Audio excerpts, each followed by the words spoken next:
नमस्कार दोस्तों, स्वागत है आप सभी का एक बार फिर से। दोस्तों, अगर आप अपनी लाइफ में कुछ नया सीखना चाहते हैं तो चैनल को सब्सक्राइब जरूर करिएगा। दोस्तों, हम सभी ईश्वर को प्रसन्न करने के लिए उनकी पूजा अर्चना करते हैं। भगवान श्री कृष्ण के अनुसार ये एक प्रकार का भक्ति मार्ग है। ईश्वर को पाने के कई प्रकार के मार्ग है। कोई ध्यान करता है, कोई तपस्या करता है, कोई ईश्वर के भजन गाता है, तो कोई मन ही मन ईश्वर के नाम का चिंतन करता है। इन सभी प्रकार के मार्गों से ईश्वर को प्राप्त किया जाता है। अगर भक्ति सच्चे मन से की जाए तो ईश्वर मनोकामना अवश्य पूर्ण करते हैं। परंतु ईश्वर की पूजा करते समय मन में किसी भी प्रकार का स्वार्थ नहीं रखना चाहिए। निस्वार्थ रहकर पूजा करने से उसका फल तुरंत प्राप्त होता है। कुछ लोग पूजा करते समय ईश्वर से कुछ न कुछ मांगते रहते हैं, लेकिन ऐसा करना सही नहीं। मनुष्य को अपने कर्म करते रहने चाहिए और ईश्वर पर विश्वास बनाए रखना चाहिए, तभी उसकी मनोकामना पूर्ण होती है।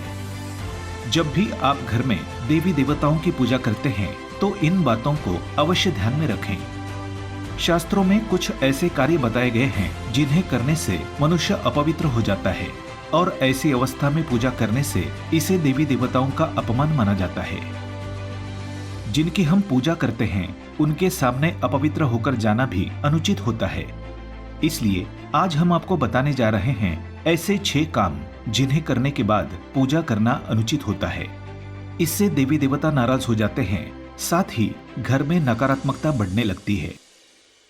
आइए जान लेते हैं किन कार्यों को करने के बाद पूजा नहीं करनी चाहिए।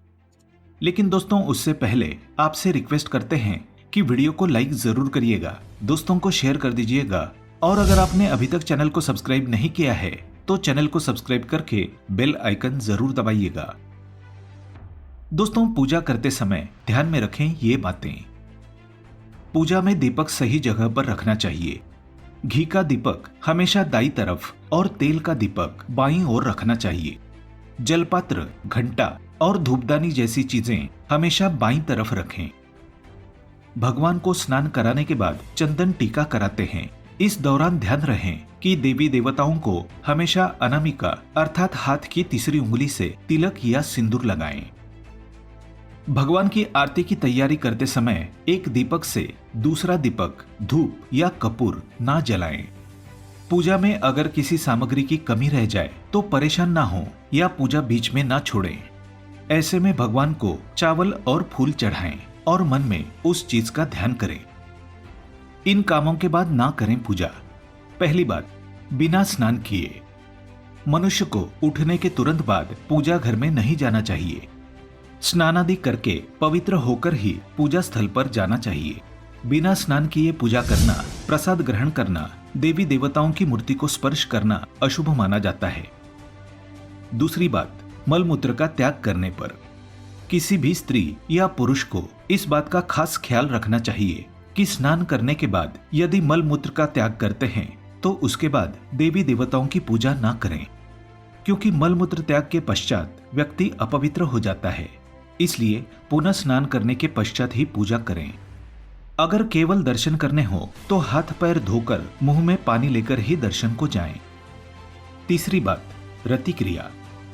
किसी भी स्त्री पुरुष को रति क्रिया करने के बाद अथवा संबंध बनाने के बाद देवी देवताओं की पूजा नहीं करनी चाहिए। रति क्रिया के पश्चात पति पत्नी दोनों भी अपवित्र हो जाते हैं। ऐसी अवस्था में पूजा करने से देवी देवता नाराज हो जाते हैं और घर में दरिद्रता आती है।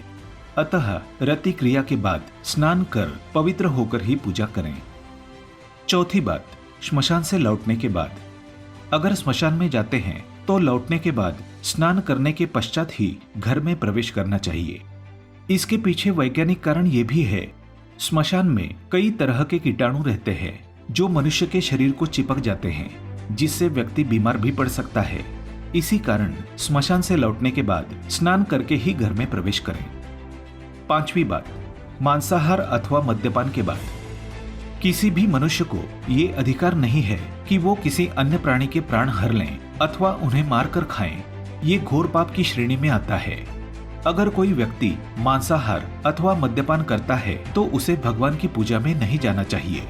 ऐसा करना पाप है। ऐसा व्यक्ति अपनी लक्ष्मी को खो देता है। छठी बात, लड़ाई झगड़ा करने के बाद।